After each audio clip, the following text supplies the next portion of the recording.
It's January 31st, 2020, and this is episode 15 of Film Cult Podcast. As always, I'm your host, Chris, and this week, as in every week, we are reviewing 3 different films of different years and different genres and so on and so forth.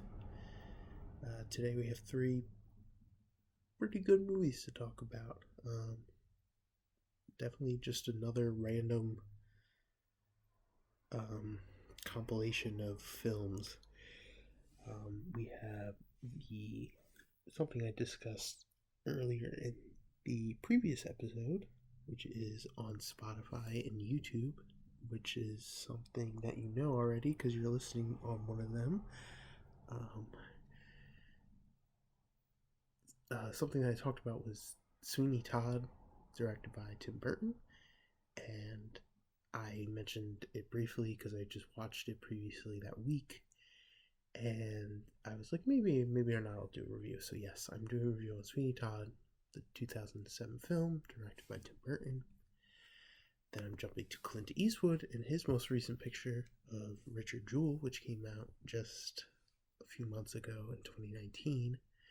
And then I'm finishing off with the 2015 Danny Boyle film, Steve Jobs. So, that is today's movies.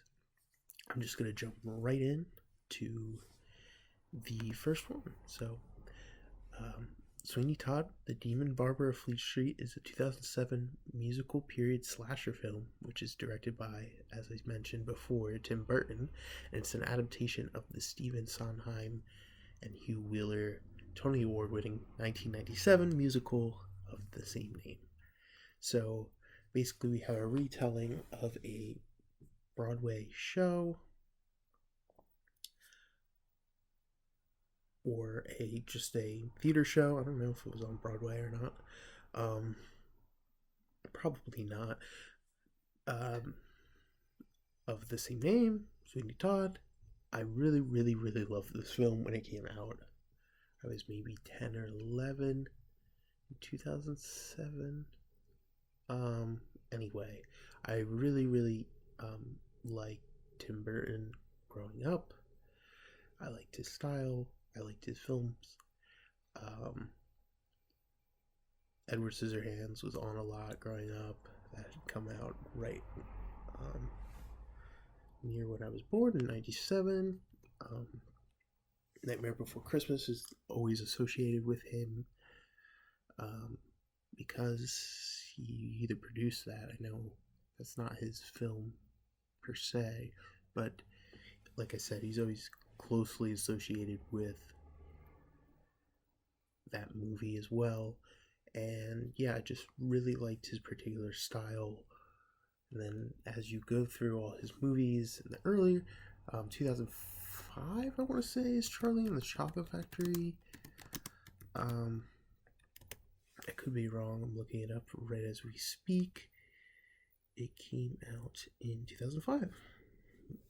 My movie knowledge does not fail me there.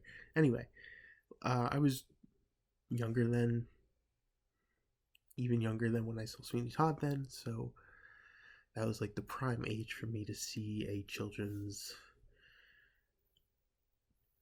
film of that nature, I guess, that fantasy adventure type movie. I'm very trailing off here, but what I'm saying is I closely followed his movies.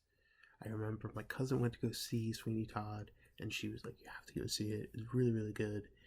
And so I did, and I ended up bringing both my parents separately to go see this movie so I could see it twice and that they could both see it. And, it's very graphic in nature of slitting throats and killing people and turning them into meat pies, but they let 10 or 11-year-old me do that and go see it twice, so thanks, Mom and Dad. Anyway, I might be biased towards recommending. Well, I'm going to recommend it, obviously, but I just might have a bias because watching this was just a big nostalgia trip for me. I bought the soundtrack to this movie when that came out. I bought it on DVD. Like I said, like it really, I just had like a big infatuation with this particular film, and it still really holds up to me. Like I said, I still have the song stuck in my head. I watched it probably near a week ago at this point. It was just one of those things that was on Netflix, and I just decided to put it on, and it's really, really good. Johnny Depp and Helen Bonham Carter are very, very pale and very, very Tim Burton-y in this movie, particularly in their costumes and literal pale faces. But it just has that macabre feel and that kind of dark comedic tone to it at the least, and the songs are really fun. And like I said, a lot of this criticizing, I guess, goes to the Sondheim and Wheeler play, and not Tim Burton or anything like that, because it really is a faithful adaptation of the theater.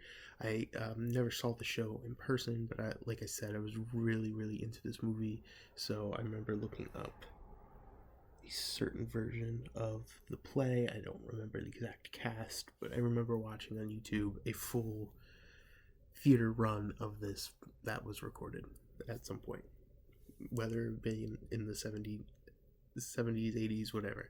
But yeah, the story, very dark, comedic, a lot of romantic moments, and the songs are really, really good.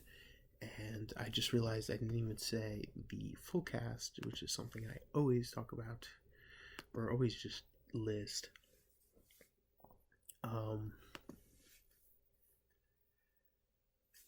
Yeah, this film stars Johnny Depp, obviously, Helen Bonham Carter,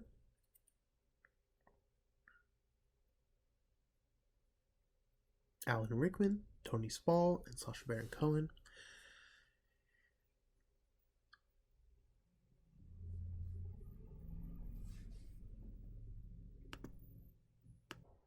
Also being in this film, it's a fun time. Definitely highly recommend this one.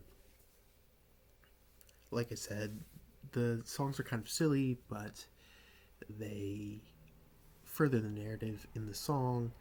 I'm not really a person for musicals, so it's just very strange that all these things came together. And when it just came out for me when I was 10 or 11 years old, this film was just something I really, really enjoyed. And I probably haven't seen it since maybe 2009, 2010. No, I probably watched it a few years later. I actually remember a specific story. I was going to buy the DVD, I think, or yeah, that was probably it. And I went to a place in my mall that definitely no longer exists. It's probably fading out of malls everywhere. But Suncoast Motion Picture Company, I believe, is the store was called, or Suncoast Films. Um, and they had a promotional, just the cover of the DVD in like a red background, and I was like, wow, that's a pretty cool poster. And my dad like talked to the employees and stuff, and the guy was able to give me the promo poster after they were done using it for their marketing run or whatever. And that was really nice of that guy to do that. So I still have that poster to this day. It's someplace storage probably, but just a big red poster with the Sweeney Todd DVD cover in the middle. So, yeah, that's my little anecdote. Highly recommend this film. Highly recommend pretty much any Tim Burton film. As I was talking about before, I love Tim Burton, but I feel like his career's kind of trailed off, kind of in the recent years. I know Alice in Wonderland, that is one of his more recent ones. I did like Big Eyes, another biopic, I guess, of somebody's life. that famous artist who painted those big eye paintings. That is his direction as well. Let's see, Alice in Wonderland came out in 2010, so a few years after this. Just a quick look through Tim Burton's filmography, but I think this is a prime example of Burton at his best, even though it is just a retelling of a show on a stage, but the way the atmosphere is portrayed is very Burton-esque, and the elements just work really, really well together.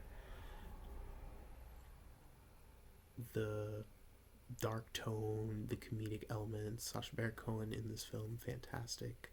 So yeah, to sum up everything real quick, I know I'm kind of repeating myself. This film, highly recommend it. 2 thumbs up. So now we are moving on to our second picture for today. I want to apologize if before you heard ringing of my cell phone, some guy's calling me, and he had the complete wrong number, and he would not stop calling, and it is very frustrating when I'm trying to record something. So, in between that and the street, and the cars going by every 5 minutes, it's absolutely awful. But I digress. The second picture today is the 2019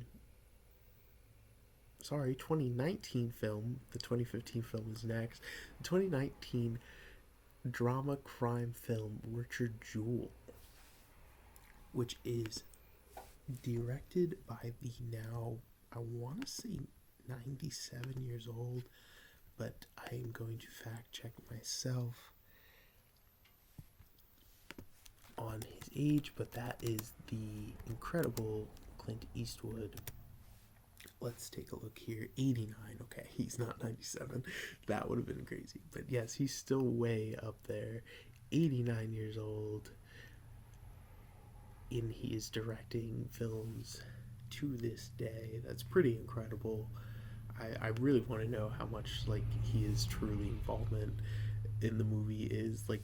Obviously, directors aren't behind the camera per se, as it kind of feels like it's portrayed in a lot of people's minds. It's not always the case, but I shouldn't pretend to know Hollywood like I've been there, but I really don't. But from my ideas of what it's like, a cinematographer or something is more of the person doing the camera work. But like I said, I don't know. So anyway, I am once again trailing off from the original topic here, which is Richard Jewell, directed by Clint Eastwood, starring Paul Walter Hauser, Sam Rockwell, Bradley Stanley, just to name a few. This movie basically tells the events of the bombing at the 1996 Olympics, which was discovered by a security guard named Richard Jewell, hence the name of the movie, this bomb, and he is falsely reported that he was the terrorist who planted the bomb, basically, and it's about the trial and defense and how the government investigated it and wrongly persecuted Richard Jewell. So I remember seeing the previews of this film. I don't believe it's out on DVD yet. I was lucky enough to obtain a screener copy of this. I believe it will be available on DVD in March, and I believe it just finished up its theatrical run, coming out on the 13th of December. So I like this movie. I really enjoy the acting of Sam Rockwell. I think he's been in a lot of really, really good movies. He's always been a standout for me. Definitely top 5 actors. He just gives a really solid performance every time. 2009's Moon, Three Billboards Outside of Ebbing, Missouri. Fantastic film. Total recommendation of that movie. I've watched that several times. Seven Psychopaths in 2012. His filmography actually goes on, and one of those people who gets so absorbed in their character that you maybe don't even notice how many things he's actually in. But yes, he plays Richard Jewell's attorney in this film, basically becoming Richard Jewell's attorney because Jewell is kind of like not the brightest bulb in the bunch. He is more of a simpler man, and basically the government, when investigating this bombing, more or less decides to use Jewell as a scapegoat and basically lead up the evidence to make Jewell the terrorist so that they can make this a case closed kind of deal. And basically it's Sam Rockwell's character catching the investigators doing this several times, and I guess that's where the movie kind of falls flat for me. Even though I did enjoy it, I was just waiting for more of a absurdity of the case. Like in this, they don't ever plant evidence, like fingerprint evidence or something of Jewell. Like they just try to coerce him into signing a confession, basically, or saying that he did it in various ways. There's nothing I don't know, watching things like making a murder and movies of that nature, or the Netflix show When They See Us. That's another true story. Making Murder is also a true story of the police using people as scapegoats, basically, and making them confess to something that they didn't do. I just feel as those previous examples had more of an impact. Not to say anything less of Richard Jewell, the actual person, who sadly passed away quite young, I think. At the end of the movie, of course, gives the real life information, as many biopics do, and I believe he died of heart failure or something related to that at 44 years old, is what I remember reading. But yeah, he is very much a hero, and I just think the story just wasn't as tell-all as I thought, if that makes any sense. So I still recommend this film, though. It was still decent performances all around. Paul Walter Hauser, I've seen him in a couple other things. I believe if that's Richard Jewell, or the guy playing Richard Jewell, I believe he was also in I, Tonya, another really good biopic of an event. And so yeah, I recommend this one as well. I think I have mentioned everything I wanted to mention about this movie. So yeah, gets my recommendation. I believe it comes out in DVD in March at some point, so if you are interested in learning about the events of the 1996 bombing at the Olympics, then pick this one up. Or maybe you've seen it already. So yeah, now we are moving on to my third and final film today, episode 15 of Film Cult Podcast, and that will be the 2015 film drama directed by Danny Boyle, which is another biopic of somebody's life, just told or structured in a different way, I guess. And it stars Michael Fassbender as Steve Jobs. Um, this film also stars, this is something I should say, um, Kate Blanchett, I believe. Kate Winslet, sorry. Seth Rogen, Jeff Daniels, and Kathleen Waterston. Um, this the structure is what I was going to talk about. Yes, this is broken down into a 3-act structure, as many movies are, but in a different way. That is 3 separate launches of either Apple or Next devices. So there's a big reveal for each one.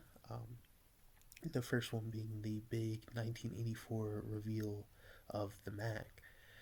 Shortly after that very viral Super Bowl commercial of the Ridley Scott, that was really popular to this day, considered one of the top Super Bowl ads ever, one of the top ads ever, not just the Super Bowl. Funny to think that the Super Bowl is coming up this Sunday. Just thinking about coincidence there, but this film dives into his personal life during each one of these launches, spanning 14 years, I believe. You think I didn't have the facts right in front of me, or that I didn't have some sort of research done ahead of time, but yes. It starts in 1984, before the Apple Macintosh launch. They are trying to get it to say hello, the computer to start up with the hello, before they demo it, and it is failing, and Steve Jobs is, of course, yelling at Andy Hertzfeld to fix it, and Michael Fassbender is incredible as Steve Jobs. Honestly, he is, I believe, someone known for the stage, or definitely has a theater background, because, and Jeff Daniels as well.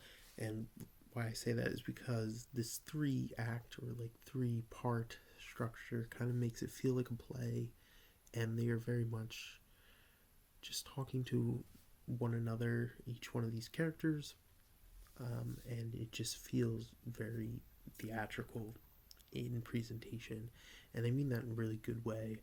It has the tone and the just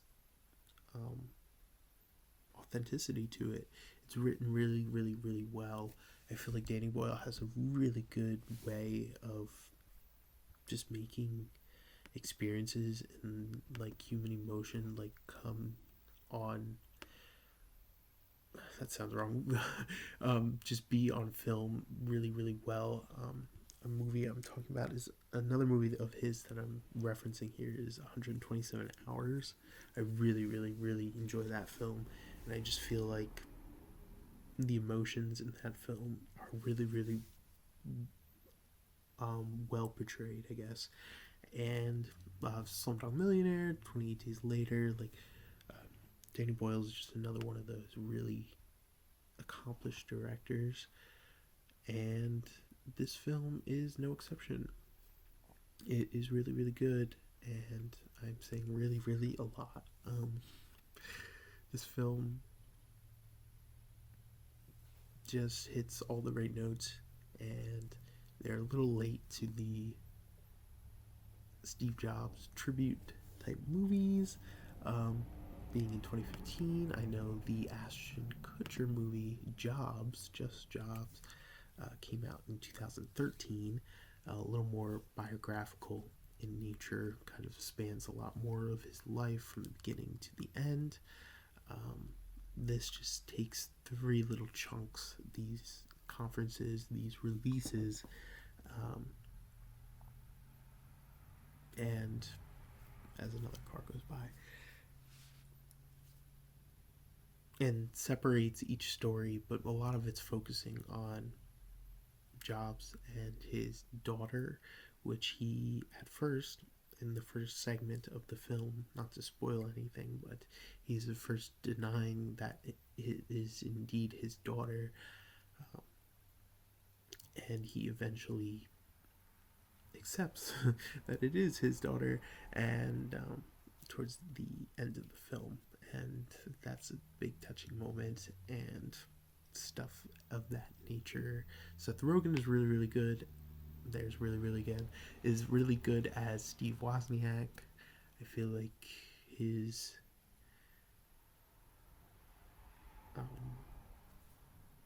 character of always being Seth Rogen still there, but for Steve Wozniak, it's just a good fit. So yeah, 3 recommendations this week. I also recommended this movie. Yeah, these were all really solid picks. Um, Sweeney Todd, like I said, big nostalgia trip for me. Um, Richard Jewell, maybe you could skip that one now that I'm thinking about it again. Um, I didn't dislike it. It's just maybe not something that you would have to watch. But Steve Jobs, for the story that it's telling and taking a different angle at it than just a true to form biographical film such as Jobs, which I just mentioned. Um, just to quickly sum up that movie, I enjoyed it. I know critics didn't. I know there's a lot of mixed reviews on that. I would probably have to see it again.